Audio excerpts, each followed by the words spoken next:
Halo Sobat Garuda, kabar gembira datang dari dunia sepak bola Indonesia. Marten Paes, kiper berbakat yang bermain di Major League Soccer bersama FC Dallas, kini resmi bisa membela timnas Indonesia. Bagaimana kisah lengkapnya? Mari kita simak bersama. Kelahiran Marten Paes lahir pada tanggal 14 Mei tahun 1998 di Nijmegen, Belanda. Sejak usia muda, Paes sudah menunjukkan minat dan bakatnya dalam sepak bola, terutama sebagai penjaga gawang. Karir profesionalnya dimulai di Akademi Sepak Bola NEC Nijmegen, klub di kota kelahirannya. Setelah menunjukkan performa impresif di level junior, Paes mendapat kesempatan untuk bermain di tim U21 NEC Nijmegen. Di sana, ia mulai dikenal sebagai kiper muda berbakat dengan refleks yang cepat dan kemampuan mengorganisir pertahanan. Bergabung dengan FC Utrecht.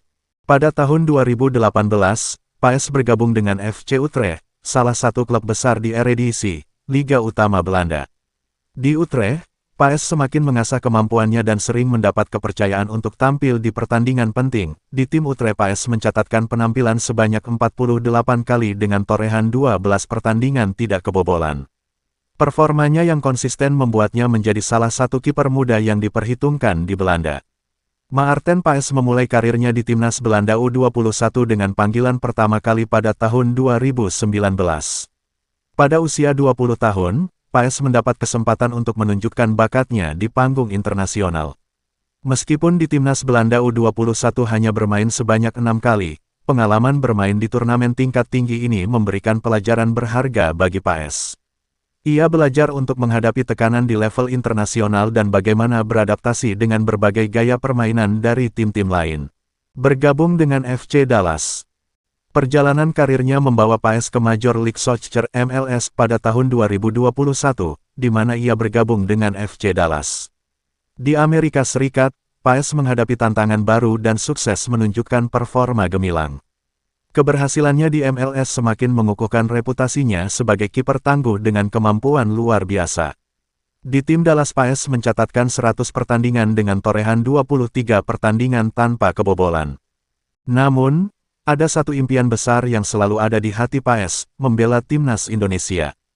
Paes memiliki darah Indonesia dari neneknya, dan ini membuatnya tertarik untuk menjadi bagian dari Garuda. Pada tanggal 9 Januari tahun 2024, Paes bertemu dengan Ketua PSSI Erick Thohir untuk mengurus proses kepindahan kewarganegaraan. Marten Paes resmi menjadi warga negara Indonesia, WNI. Setelah menjalani sumpah di Kanwil Kemenkumham DKI Jakarta, Selasa tanggal 30 April tahun 2024. Namun, proses naturalisasi Paes sempat terhambat karena terganjal statuta FIFA terkait perpindahan asosiasi. Ia tercatat pernah membela timnas Belanda U21. Marten Paes harus menjalani sidang di FIFA untuk proses perpindahan asosiasi.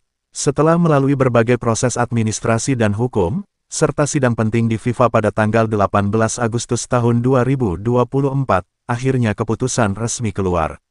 Marten Paes mendapat izin untuk membela timnas Indonesia. Pengumuman ini langsung dikonfirmasi oleh Ketua PSSI, Erick Thohir, yang menyampaikan kabar gembira ini dalam postingan Instagramnya. Kini, Marten Paes resmi menjadi bagian dari timnas Indonesia. Kehadirannya diharapkan bisa membawa dampak positif bagi skuad Garuda, terutama di sektor penjaga gawang. Paes sendiri menyampaikan rasa bersyukur atas kesempatan untuk membela timnas Indonesia. Para penggemar sepak bola Indonesia menyambut kabar ini dengan antusiasme tinggi. Di media sosial, kabar ini ramai diperbincangkan. Dukungan penuh dari publik menjadi semangat tambahan bagi Paes untuk segera beradaptasi dan menunjukkan performa terbaiknya. Dengan semangat baru dan dukungan penuh dari publik, timnas Indonesia siap melangkah lebih jauh dan meraih prestasi di putaran ketiga kualifikasi Piala Dunia 2026. Kehadiran Marten Paes di bawah Mistar diharapkan dapat menjadi awal dari era baru yang penuh kesuksesan bagi sepak bola Indonesia. Demikianlah perjalanan karir Marten Paes, dari awal karirnya di Belanda hingga resmi membela timnas Indonesia. Semoga kehadirannya membawa semangat baru dan membantu Garuda terbang lebih tinggi di setiap kompetisi yang dihadapi. Jangan lupa like, komen, dan subscribe untuk update terbaru seputar sepak bola Indonesia. Sampai jumpa di video berikutnya.